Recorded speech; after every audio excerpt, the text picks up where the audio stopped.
Welcome back to Guideline Apostolic Ministries. I am Pastor John Allen, and we're going to get into it today. I want to talk about, this is part 2. We talked about part 1, was talking about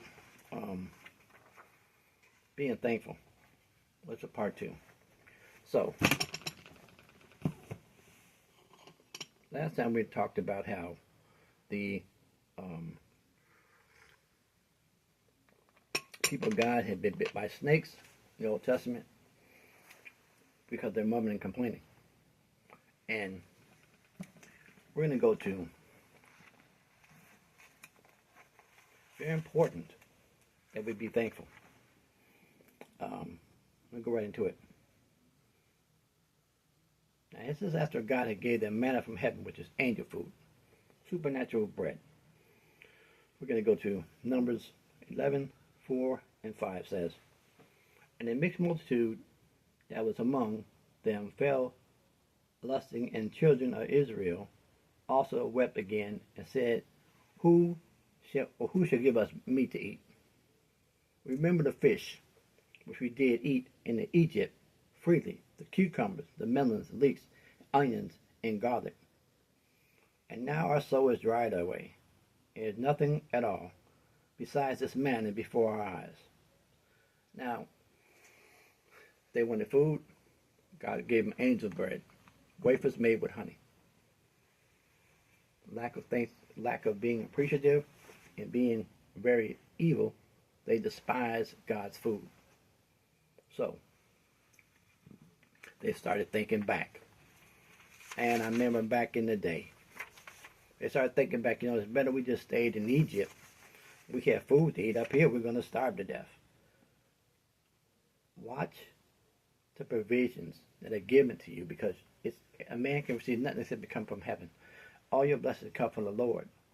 You don't look at the person. God is blessing you. You don't believe it? God could change it in an instant. So you have to be thankful. If you don't think God's going to bless you, and not thankful and not appreciative of what He's doing right now. The way to get blessed from God is you have to be appreciative of what He's doing right now.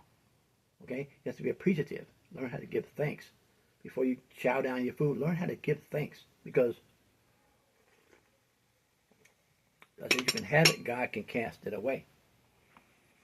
And I don't come with that, I never see the righteous forsaken, or seed begging bread. The question is, are you still righteous in God's sight? Don't just quote a scripture and think it's just going to go into play because you say it. It doesn't work like that. God bases everything upon actual rules and things that go on. You have to understand that. Excuse me. So that's how God operates. Now, I'm going to say that also, it says in Deuteronomy 29, yet here it says, "And they were in the wilderness." This is before the manna. "And I have led your 40 years in the wilderness. Your clothes and your clothes are not waxing old upon you, and your shoes is not waxing old upon your feet." God kept Israel in clothing and shoes over 40 years. As they grew, their shoes grew. As they grew, their clothes grew. So there were a lot of miracles going on all the time. This after God went through the Red Sea, drowned the Egyptians, came on, they were hungry, fed them manna from heaven, they were complaining, then God sent the fiery serpents, a lot of them died, then after that, they get sick of the bread, now they want something else. So the thing is that God gets sick and tired of the mess. And what He did was, right here, what God did was, He actually brought, after they didn't like the bread, God brought quail. He brought quail, which is based like a bird. So God brought quail for them to eat, and that's okay, I'm gonna feed you with meat. So when He fed it with meat, the thing was that when they were filled with meat, the wrath of God came upon them. God had judged them. So you have to watch how you complain to God. God is sick and tired of the complaining. You have to watch the blessing that you get. You have to be appreciative of the things God's doing. Because, if you just say, I don't care about this, God will punish you for that. You have to be thankful for the blessing that God has given you. The reason you don't get anything from the Lord is because, number one, your attitude's wrong. Number two, you're not praising Him right. You don't even appreciate anything. But you think you're going to waltz up to God in all your mess and think God's going to bless you because you decide to add the blue moon just to come to God. Unauthorized prayer, God denies it. You don't get the answer. That's what I'm saying. Pray, it don't happen. God ignores you.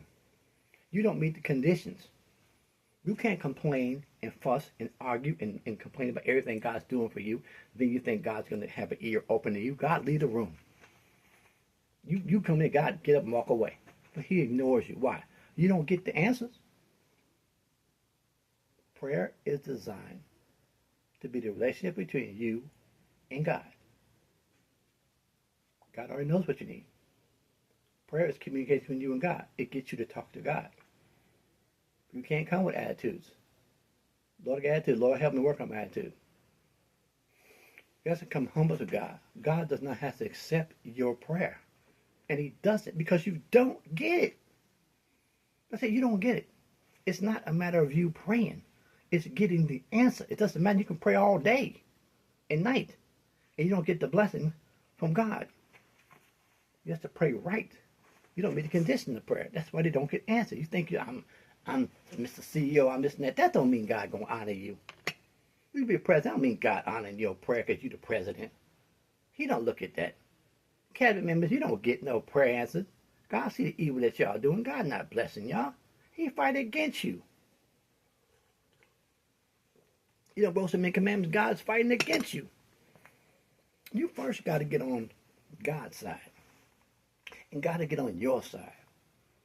It says, many afflictions of righteous, but the Lord delivers out of them all. The Lord, not you. Many afflictions, troubles and things. But the Lord will deliver them out of them all. God will do it. But you first got to get on God's side. Then got to get on your side. And then you got, if I'm for you, I'm more than the whole world against you. But you can't say that unless you got that connection. Unless you got that relationship. That's what I'm saying. Then you can get answered prayer because you're going to pray right. And it's going to be right because you're going to pray right. God's going to answer you according to His will. It's God's good pleasure to give you keys to the kingdom, but you won't take the keys. You want to do it your way. Your way ain't working. I told last time you in 5 years you got 5 prayers and you were really begging God then.